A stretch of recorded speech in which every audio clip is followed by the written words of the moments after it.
जादुई पेड़ की कहानी। एक गांव में राम और सोम नामक दो भाई रहते थे। बड़े सोम को व्यापार में अच्छी कमाई होने से वह अमीर बन गया और छोटा राम तो बिना बारिश से फसल नष्ट होने के कारण गरीब ही रह गया। सोम इतना कमाने पर भी राम के किसी भी मुश्किल में सहारा नहीं दिया। एक दिन राम काम ढूंढने के लिए शहर जाने का निर्णय लिया और रास्ते में खाने के लिए कुछ बना कर देने को अपनी पत्नी से कहा। तब उसकी पत्नी ने घी से बनाई हुई लड्डुओं को एक पोटली में बांधकर राम को दिया। वह लेकर चलता हुआ राम जंगल के रास्ते चल पड़ा। शहर में शाम तक घूमा, पर कहीं काम न मिलने पर निराश होकर पीछे मुड़ गया। घूम घूम के सफर करने पर वह बहुत ही थक गया और विश्राम करने के लिए जगह ढूंढने पर उसे नदी के पास एक पेड़ दिखा। उधर जाकर उस पेड़ पे अपनी लड्डुओं की पोटली लटकाकर पूरी रात उधर ही सो गया। सुबह उठने तक पूरा पेट भरा हुआ और बड़ा सा बन गया था। उसकी लड्डुओं की पोटली भी बहुत ऊंचाई पे दिखी।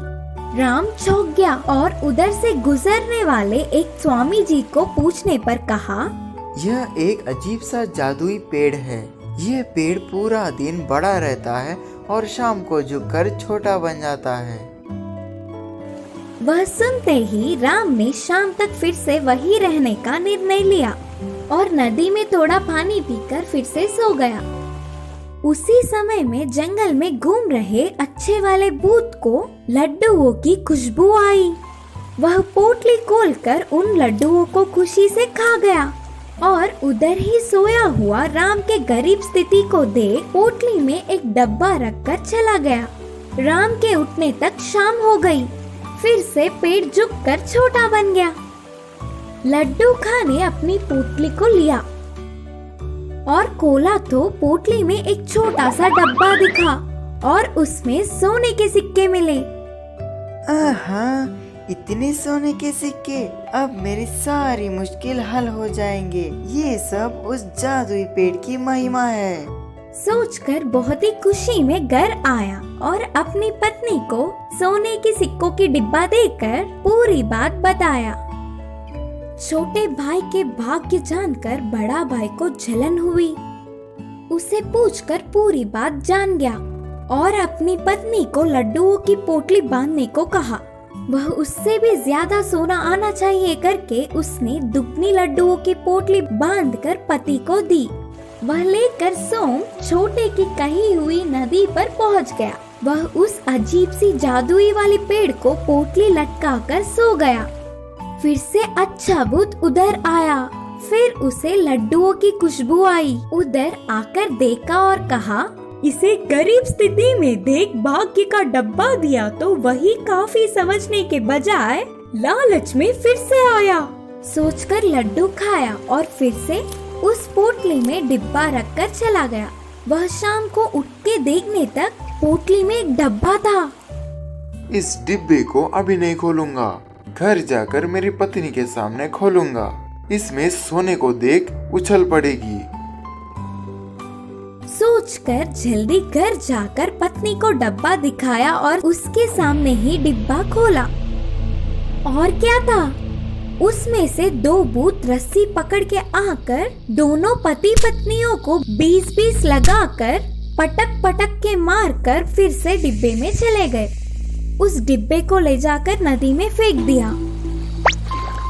इससे उस गांव में सोम की थोड़ी सी बची हुई इज्जत भी चली गई। इस कहानी की शिक्षा है कि इंसान को आस होना गलत नहीं, पर लालच नहीं होना चाहिए।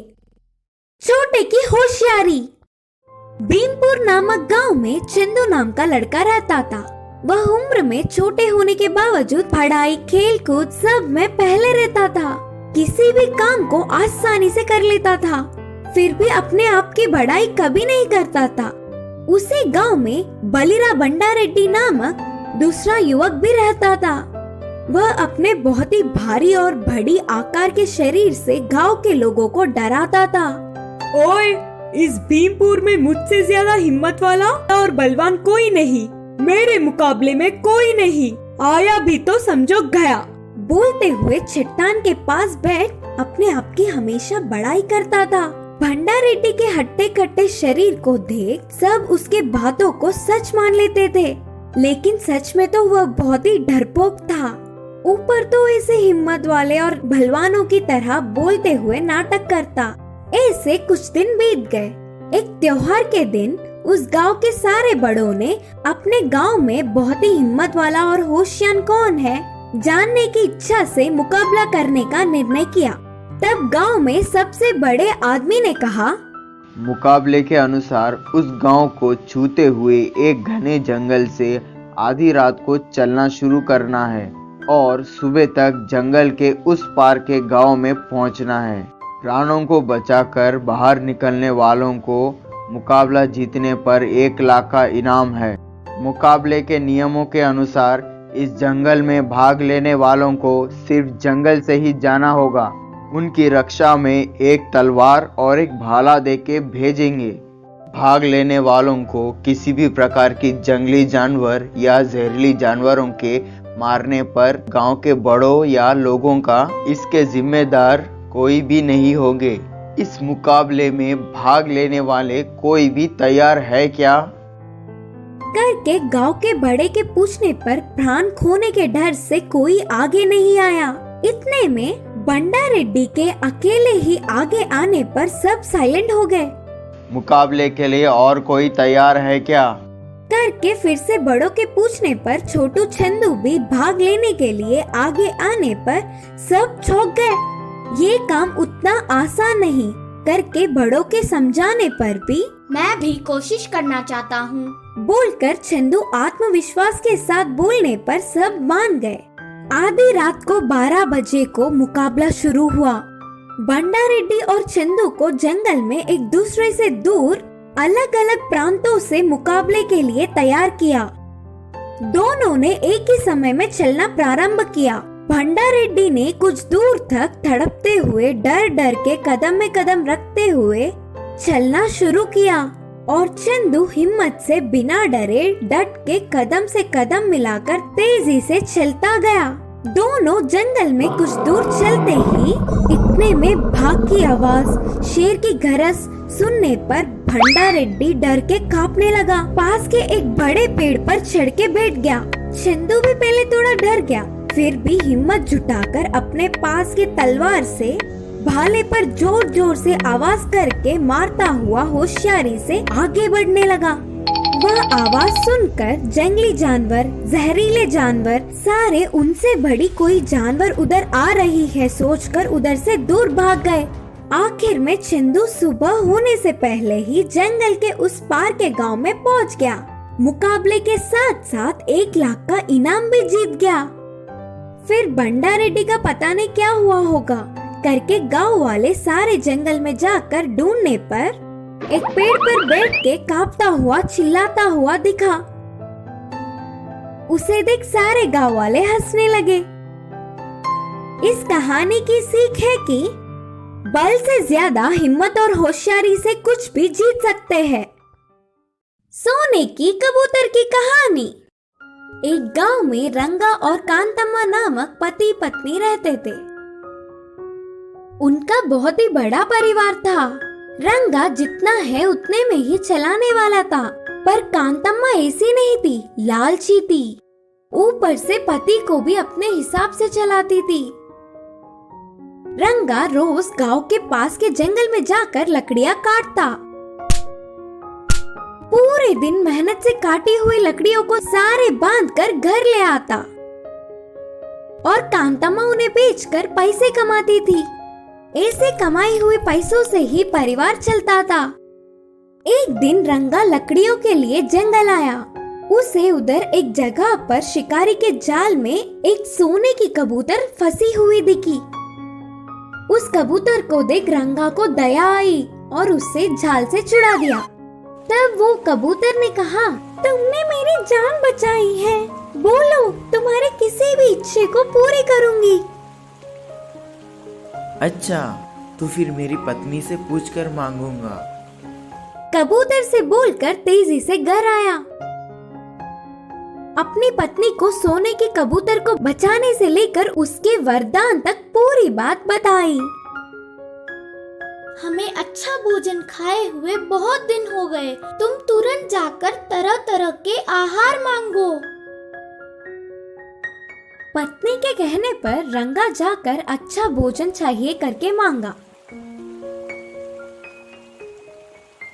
उसकी इच्छा के अनुसार बहुत सारे तरह तरह के आहार कबूतर ने दिए।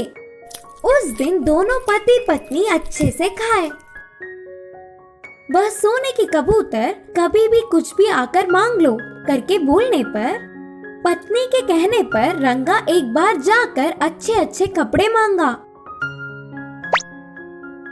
और फिर दूसरी बार जाकर एक बड़ी सी बंगला भी मांगा। इससे समय बीत गया। बंगले में रहने वाली कांतम्मा को पूरे घर को सोने और पैसों से भरने की इच्छा जागी। रंगा के पूछने पर सोना पैसे भी देखकर वह इच्छा भी पूर्ण किया। और थोड़े दिन बाद कांतम्मा को विचित्र इच्छा जागी। रंगा बिना कुछ सोचे समझे भागता हुआ आकर कहा, मेरी पत्नी ने चांद और सूरज को हमारे घर में ही रखने का इच्छा मांगा है। तब तक वह आशा से लालच में बदलने पर भी सारे इच्छाओं को पूर्ण करने वाली उस सोने के कबूतर को यह इच्छा सुनते ही बहुत गुस्सा आया। चांद सूरज को अपने घर में रखने की कितनी मूर्ख इच्छा है सोचकर, ठीक है तुम्हारी पत्नी की इच्छा जल्द पूर्ण होगी, जाकर देख लो, बोलकर कबूतर गायब हो गई। रंगा के लौट के आने तक सोने के कबूतर की दी हुई सारी चीजें भी गायब हो गए और कांतम्मा पेड़ के नीचे बैठकर रोती हुई दिखी।